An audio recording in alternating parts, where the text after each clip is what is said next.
a little bit about, here Mm. we go. Just a little quick, you heard my bio, which was like long and lengthy and sounded more impressive than I feel at times.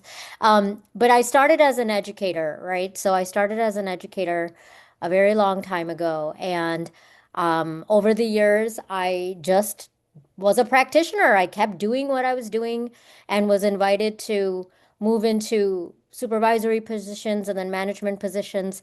And I did learn on the job. So a lot of what I'm going to share today, I learned from colleagues, from my supervisors, from my mentors, and by joining webinars like this one. So I don't have formal training per se in this, but I do think that that experience and listening and learning from my mentors um, helped me a lot.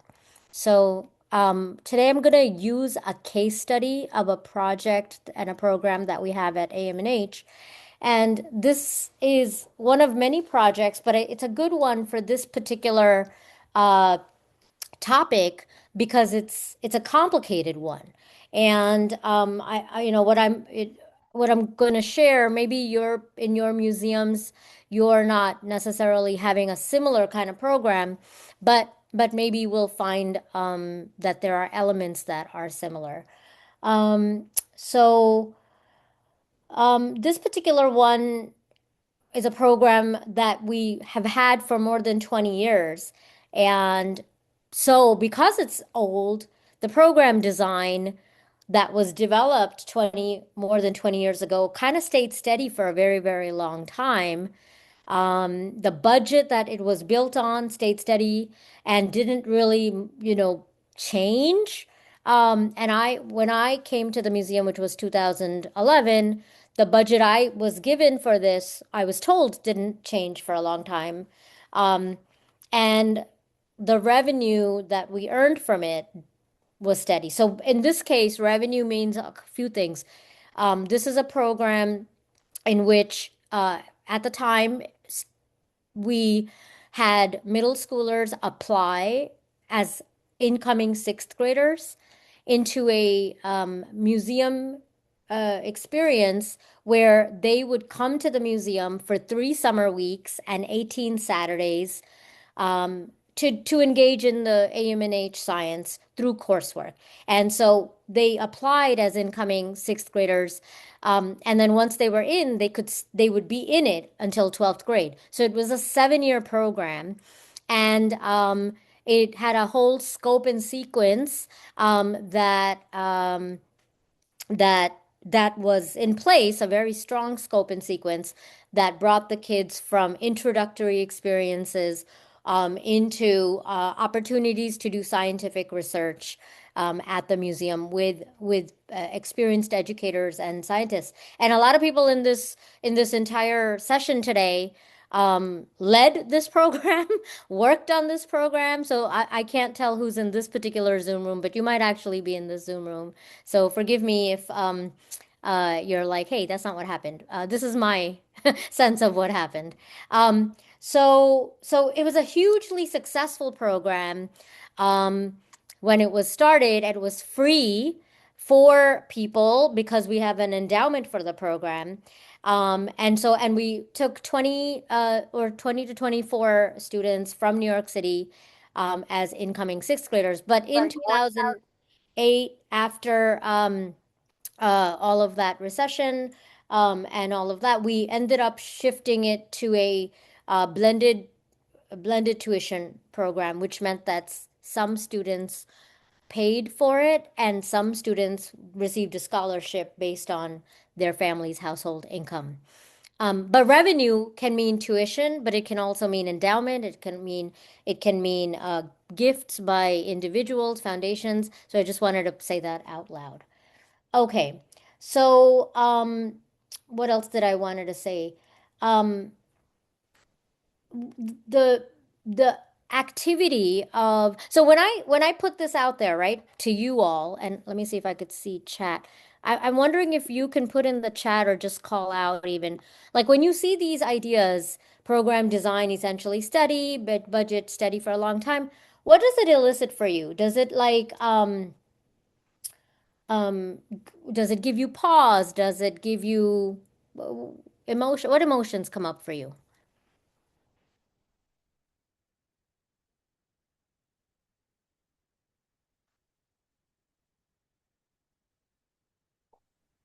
I'd say as a curator, it makes me feel, yes, steady and predictable, which is Mm-hmm. nice, Mm-hmm. in a space where funding can change.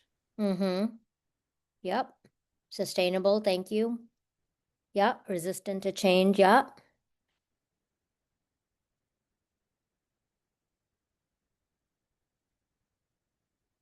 Ah, hard to deal with rising costs. Thank you.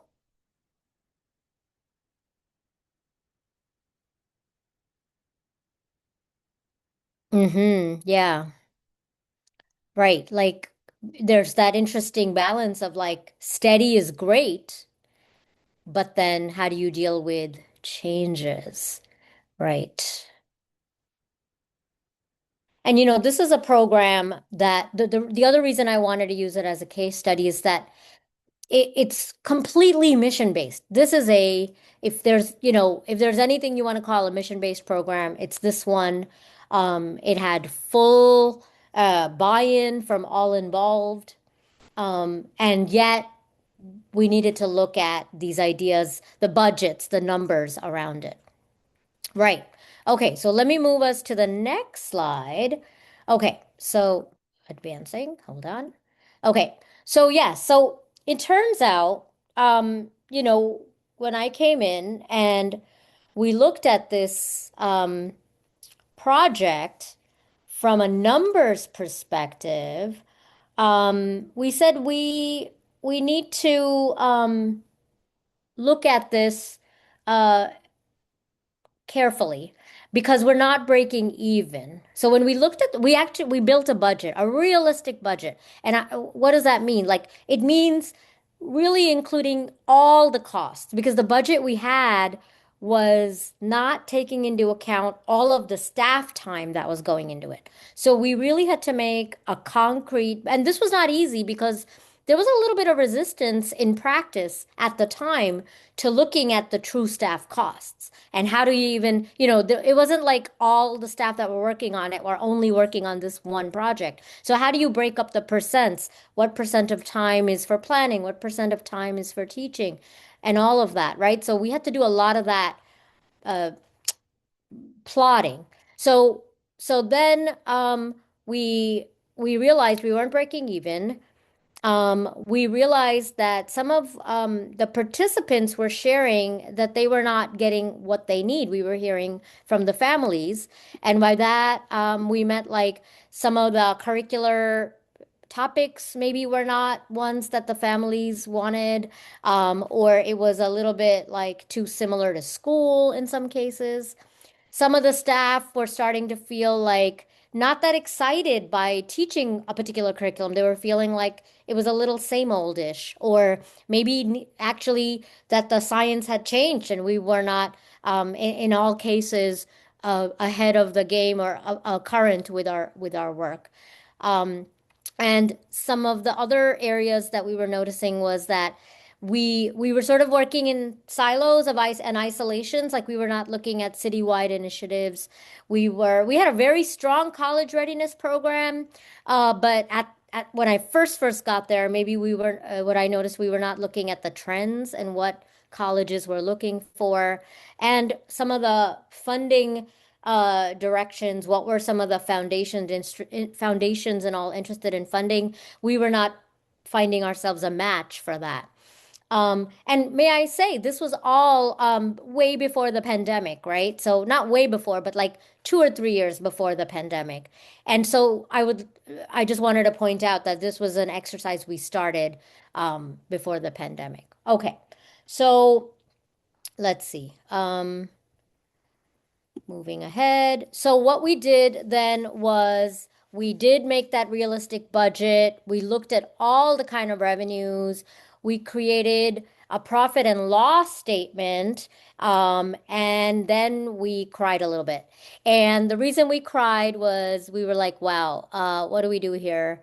Because we're we had a lot of groups. I don't like to use the word stakeholders, but there were a lot of stakeholders involved, and we could not figure out how to make everybody happy. Um, and those stakeholders included our staff, our families, our students, our museum leadership, our funders, right? So there were a lot of people. So this is where we were. It was both, it was a good cry because it was like, okay, at least we know what we're dealing with. So then what we did was we had very important meetings with our leaders, with our bosses, different, and at AMH, we have a lot of bosses. So we had meetings in different stages, with all the different bosses, and we did a lot of scenario making. So like we had up to like 4 or 5 scenarios with our budgets that allowed us to play. It was literally puzzle piecing numbers, and which would allow us to reduce costs and increase revenue. And then we developed a 3-year profit and loss statement in partnership with our budgets teams. And if you're wondering why 3 years, is because what I've learned is you do need to do this over a multi-year period, because anything that you create as in a profit and loss, if you want to make change, there's no way you can get to that change in 1 year. It will be too shocking, potentially. At least in this case, it was too shocking to make the change all in 1 year. So we needed to slowly step into it to reduce costs and increase revenue. So as I said, we did all of this before the pandemic. So then the pandemic hit. And we all know that that changed everything and all of us. Um, and so in a post-pandemic world, and so now we're in 2021, we knew we needed to revise the whole P&L because our staffing had changed, our social distancing and all created new constraints. Things were starting to get more expensive. Stuff was starting to get more expensive. Food, if we had food, you had to do packaged food as opposed to open food. Like there were a lot of considerations related to just even programming. And then there were new considerations related to youth needs. We all know that if you worked with young people, the young people of 2021 had gone through there was vast differences between the 2021 youth and the 2019 youth. Um, and so we had to think about where do we support youth and really bring in the youth development pieces, which did require budget considerations when you thought about rebuilding the community, the loss of social that youth had experienced, the trauma that youth were experiencing, and not just pandemic trauma, but all kinds of other mental health needs that they had at the time, and how do we a center supporting those needs. Because we had staff changeovers, we had a loss of historical knowledge, right? Um, and records, curricular records were not there anymore. And then those of us that were in the role of leaders were changed after the pandemic, and we very much recognized that we had to do leadership differently, and that included being inclusive and centering educator voices, educator ideas, and in our case at AMNH, we also had launched into a unionization um, process where our educators were requesting to be unionized. Um, okay, so those were many of the post-pandemic needs.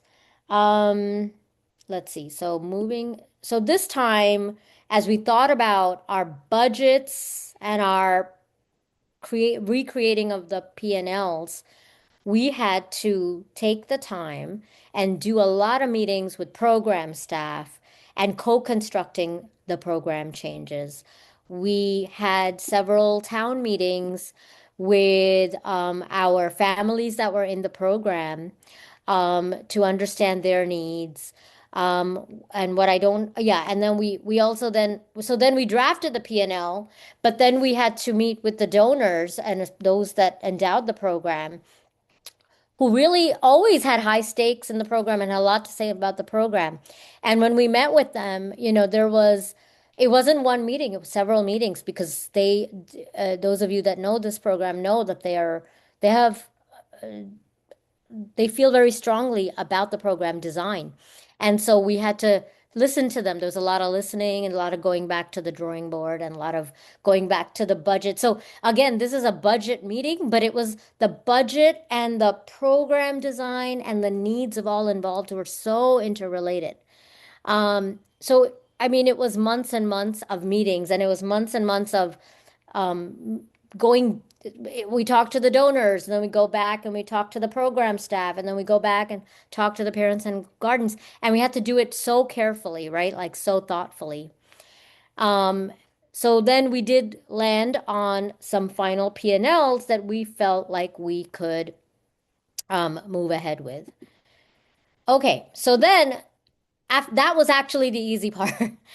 So moving through all of this, changing required managing change. Again, I've never taken a change management course. So the bullets that are listed here are ones that I have discovered through just living through it. Um, so managing change for me was hugely a people exercise. Um, Very much it meant finding the champions for our work, for our changes in the staff, because not all staff felt like, yeah, let's do this, right? So who were the champions? Who were the parents and families that were championing some of this change? And who were the internal staff in our own museum that were like not in education, but in government and fundraising and leadership.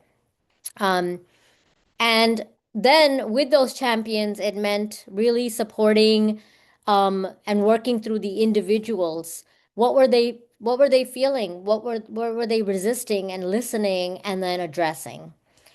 Um, and we had to really like uh almost draw this out.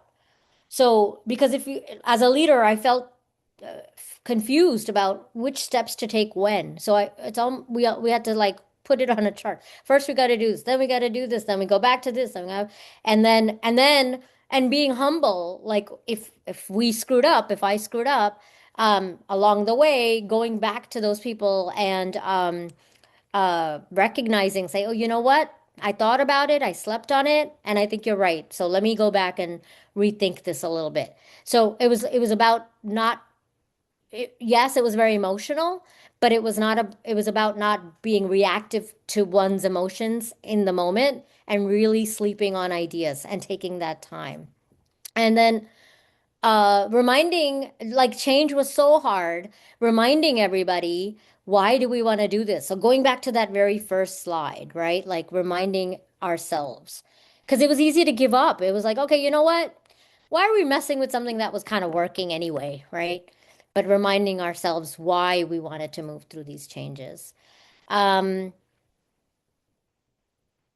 and then for those staff that were experiencing taking it hard, taking it a little bit hard to move through the change, um, using it as a chance to teach and coach why why we like try, I'm going to use the word transparency here, but I it really was like, let me show you the numbers. Let me show you why we're doing it this way.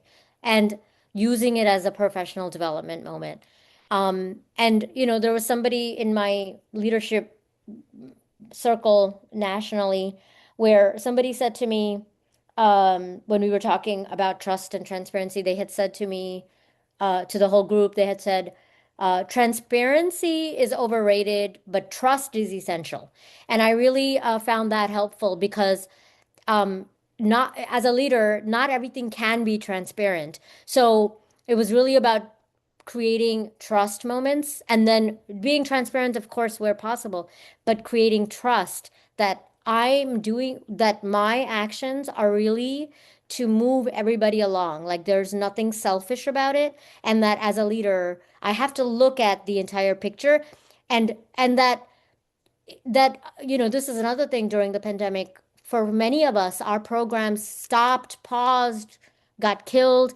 And what I noticed was that so many staffers were emotionally so connected to their specific program they thought that when the program was paused or ended, that they were paused and ended. And it was like, no, no, no. You are not your program. You are an expert in what you do. And then if the program changes or stops, that doesn't mean you are stopped. You are going to apply those same skills to a different project or program.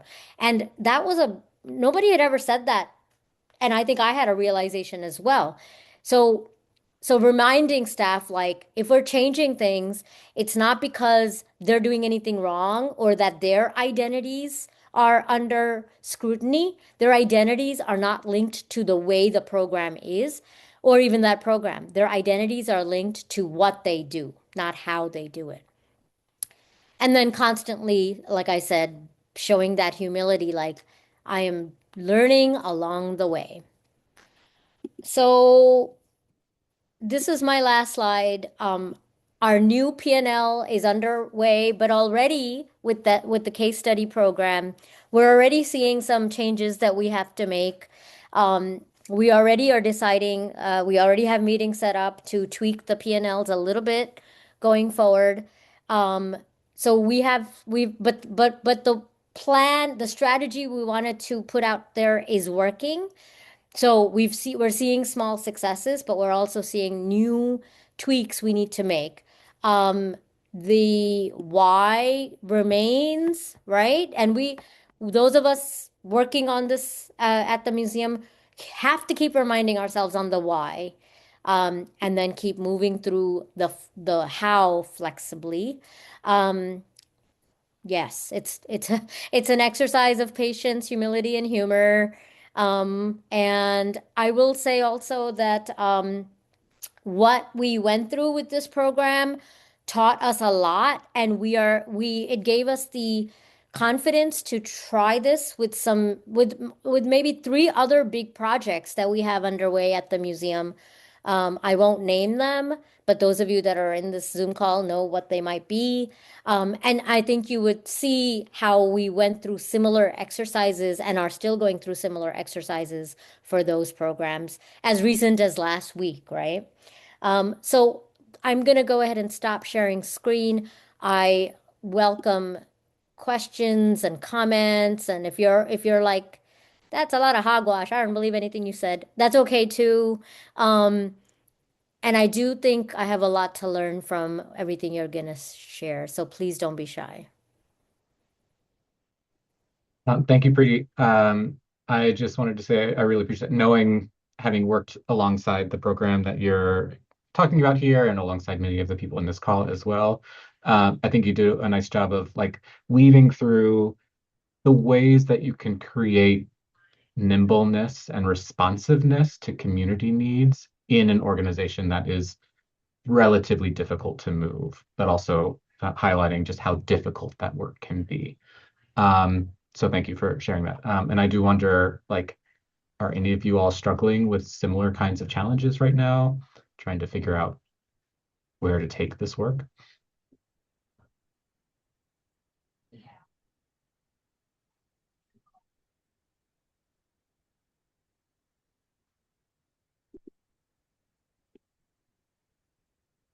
Yes, Canary. Yes, thank you so much. I'm wondering, this is going to maybe sound just like a really vague question, but I think you're in conversations with folks who are very high level, which I might not yet be privy to in my work. And I'm curious about how you communicate around values and the financial aspect with different levels of team. So I'm also working in a unionized workplace where I could present a budget and members of my team might be like, throw more money at it. And I could be like, there's no more money to throw. But I'm curious about how you frame budget conversations with different levels of team members, I guess, in short. Yeah, yeah. And I'm so glad you brought that up because it is, in fact, a different framing for different kinds of groups of people. So when you're talking with those people who are actually implementing the program, it's the aspects of the rationale are much more going to mirror what those staff have brought up to you over the years as challenges. And so when the staff are saying over the years, oh, this is the challenge, this is a challenge, your framing has to very much connect to like, I heard you say this, and this is how I'm seeing we could address it. Those people are on the ground, so they're bringing up different things than, say, your bosses who are looking at sustainability. They're looking at the fact that they're afraid you're going to ask for more money, right? And so when I go to them, if I'm not going to ask for money, I actually will frame like, I'm not here to expand the budget, but I am here to recommend particular changes in the budget that I would like approval for in order to move the work forward. I am, in our case, we do charge some people for programming, and we for a long time we're not increasing the tuition. We use the word tuition or program fees, and you know, so and I come from my background is not private schools and that sort of thing. So that the idea of increasing tuition was like way beyond me. I hadn't thought of it. And then a colleague said, some of these are people like everybody's raising tuition for everything. If you even look in your own lives, if you have children, if you have like gym memberships or whatever, if you look at the things that you buy into, subscriptions, Netflix, whatever, everything is going up by a little. So why aren't we? And I was like, what? What? That's so right. So we did a lot of market research and said, okay, what can the market bear? What are similar institutions or similar programs charging? And what are they offering? And then we recommended tuition increases in a sliding scale, in a multi-year way. But our institution at first, they were both happy and scared because they didn't, right? They were like, oh, that's a great idea, but we don't want to be, putting ourselves in a place where we don't get anybody. And so those conversations were different. And they weren't one conversation. I mean, that's the hard part. Like we went in, we presented, we heard, we came back, we re-memoed, we rejiggered, we went back. So, and maybe that's because we're in a large institution. Maybe it wouldn't take as long, but very much so. I mean, that's so much of how I spend my time is framing the same conversation for different audiences. Can I add to that a little, Preeti? Please. And Um, introduce yourself as to why are you adding to this? Hi, I'm Brian. I actually ran this program. I had no idea Preeti was going to be talking about it today. So, um, I one of the concerns there also, particularly, I remember that market research, particularly with that, it was right about the same time that we were rethinking the application for this too, and how to communicate that even though this price is here, there's still this free option for most of the folks. And so trying to keep that message from influencing people who couldn't pay it anyway from applying was a big part of that. And it was this every decision like that had to have this holistic view where you were kind of thinking about many partners many stakeholders at once. Yes, thank you. Right.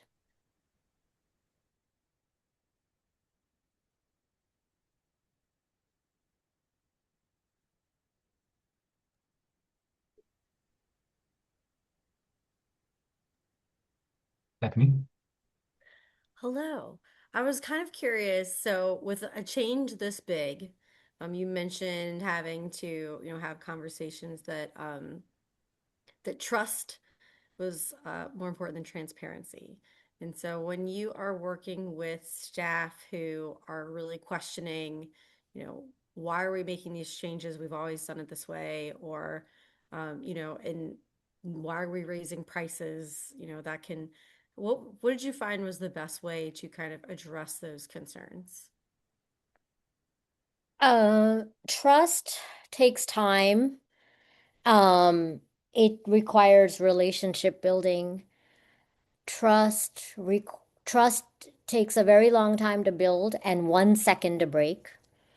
Um, I think I'm on my journey to continue to develop relationships of trust with those that I work with. Um, a person's track record also plays a role in it. So once you do it once and the institution or those involved see that, okay, you know, her approach, her leadership led us to where we took a risk and see how that program landed up. Okay, if she's trying to do it now with a different program, she might know what she's talking about. And so there's a little bit of like that reputation that's involved.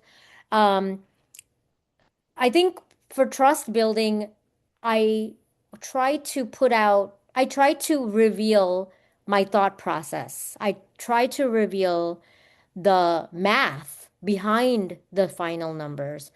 I try to acknowledge why okay, let me give you I'll reveal another case study that I thought about using.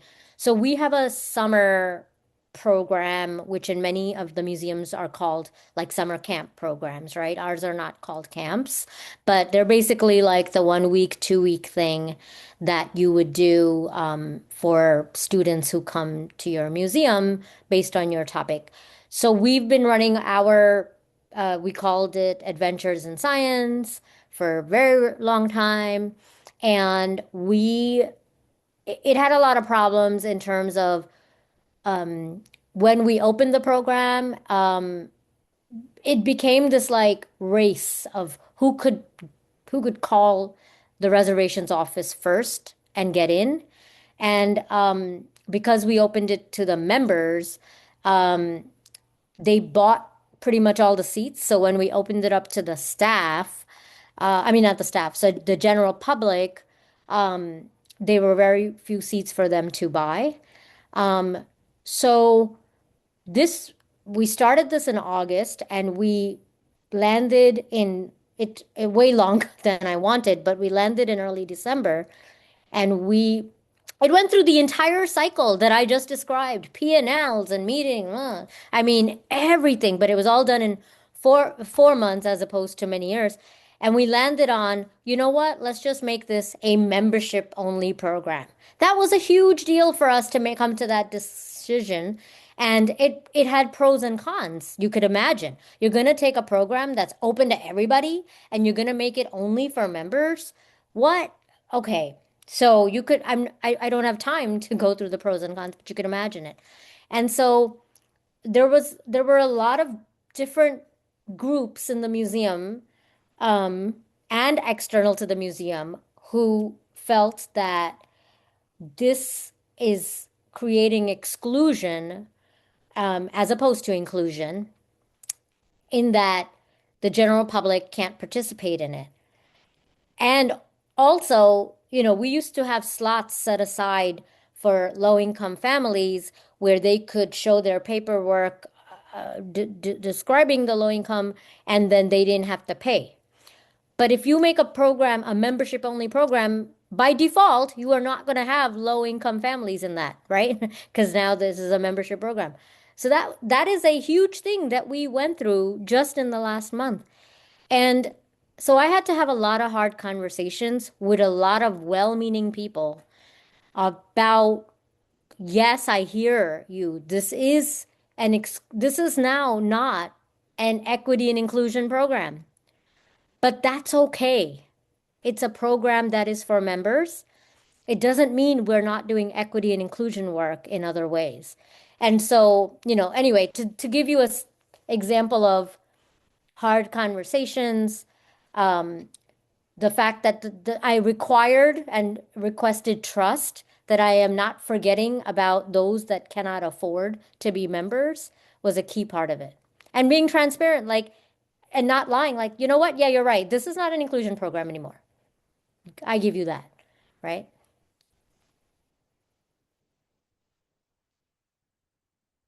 Thank you. I think Margaret has her hand up or had it. Yes, Margaret. Yes, thank you so much for sharing all your insight today and like your transparency. I was wondering if you could span a little more about the process of hosting town halls for youth to voice their concerns and wants about the program. What new insights did this bring, and how youth are maybe still involved in some of these processes? Yes. Um, I will say that I personally did not construct the town halls or how to lead them in a way that they are most productive. In our team, we have youth development and family experts who took on the leadership of how to do that. And I I would be happy to connect you to those people, for sure. Definitely, I'll put my email down in the chat. Because I don't want to say something that we did. So this is to say, like, um, if there's anything I'm good at is like delegating because there are so many things I'm not good at and I'm like, I don't know how to do this. Somebody else do this part, please. I know it's important to do. I know we need to do it, but I'm not gonna do it. I don't know how. So there were team members who did this and they did it well, and I will connect you to them.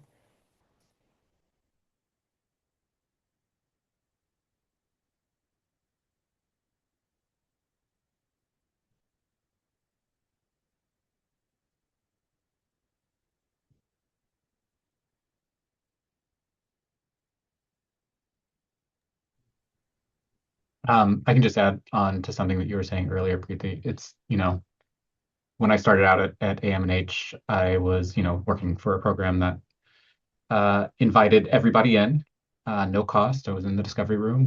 Everything that we did was free to the public. Anyone could come in for a donation of 1 penny.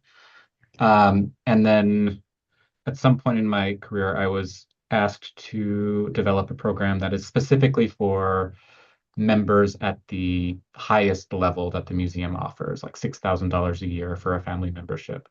And I bristled at it and I really struggled with it. And it took a few years of kind of working on both of these programs to really start to understand that because I'm doing this other program for these high level members, it allows me to support and maintain the program that I'm doing that is open for everyone. And then to even build potential new programming that's modeled after the programming for the um, high net worth individual families, uh, that could be an free access program as well. So it can feel like a betrayal of values at times to work on that kind of a redesign of a program, but it ultimately, if you keep your values in mind and keep the institution's values in mind, it can help you to shape new opportunities.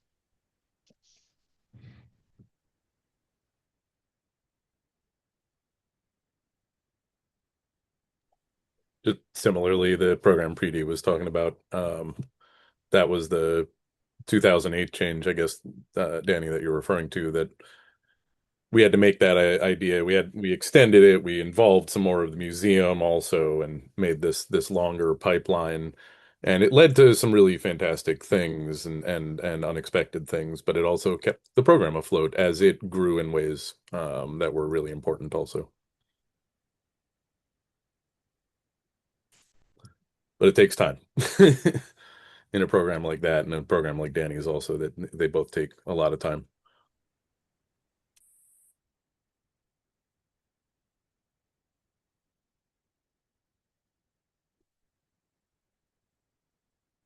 I'm just writing, Kenneth, to you, but I'll just say, yeah, I don't have a particular book or toolkit that I use. It might be worth developing one. But, will say, I was one of those educators that I was like, oh, I got this figured out. I know what I'm doing. And then I moved into supervision and I was like, I got this figured out. I know what I'm doing. And so there was this like, I don't know, um, mentality that I had, which prevented me from listening and learning in the beginning. So I had to really have, as I came to AM&H, um, I brought with me a mindset of learning and listening. And at a place like AM&H, there were so many people with so much talent, so much knowledge, so much the skill sets were amazing.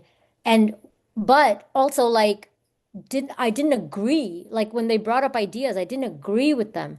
And so I had to work really hard at keeping my mouth shut for a little while and just listening and learning and reflecting and then thinking about, okay, what are they saying and how could I bring that, but without like losing what I truly believe in. So I brought the value, the mission, the staff support. I really wanted what the staff were saying to be centered. Um, but there was a disconnect between frontline staff and the highest level of leadership and the communication there. So I found myself being a broker of that communication and a broker of that messaging so that the most senior leadership could learn from what the staff was saying and the staff could learn from the most senior staff's experience. And, charging tuition. Like when I got there, I was like, charging tuition? That sounds horrible. Why are we charging tuition? That's not what museums should do. And then then I had to really learn about, that museums are a business and that when a different story. What we have a different program altogether, and it's an after school program type of thing, and we already were charging some students for it. And my boss at the time, she said, this is good. She said it was like a 6 after school days thing. And she said, let's charge $2,000. My jaw dropped open. I was like, $2,000 for a 6-day thing? And she was like, they'll pay. I'm like, they're not gonna, why would they pay? Like that doesn't, we had no P&L, anything made on that. And she was like, they'll pay, just do it. And I did it because she was my boss. And I was like, I don't know about this. I was doing the P&L on the side, but we went ahead and changed the price. It filled up. And I was like, what? I cannot believe this. Um, and I learned, when you put a high value on something, at least for a Manhattan museum, they pay because people think that things that cost more are worth more. So I was like, what? I didn't come from that. I didn't grow up like that, right? I still don't live my life like that. So learning that in a Manhattan museum, you can do that, right? And the program was worth it. I just didn't think we could charge it. So that I had to learn. So this is like, I'm just answering your question of like, learn on the job, listen and learn and trust.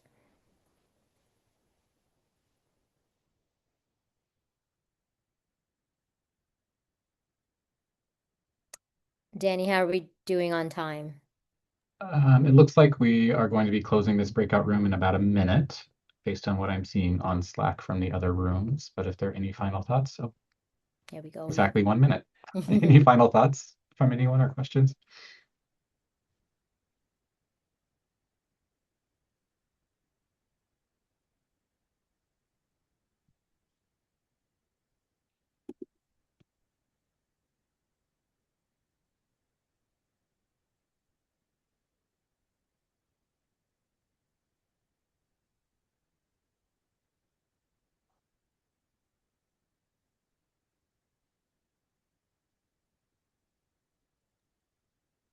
I'll just say thank you. Unexpected surprise to hear about this today.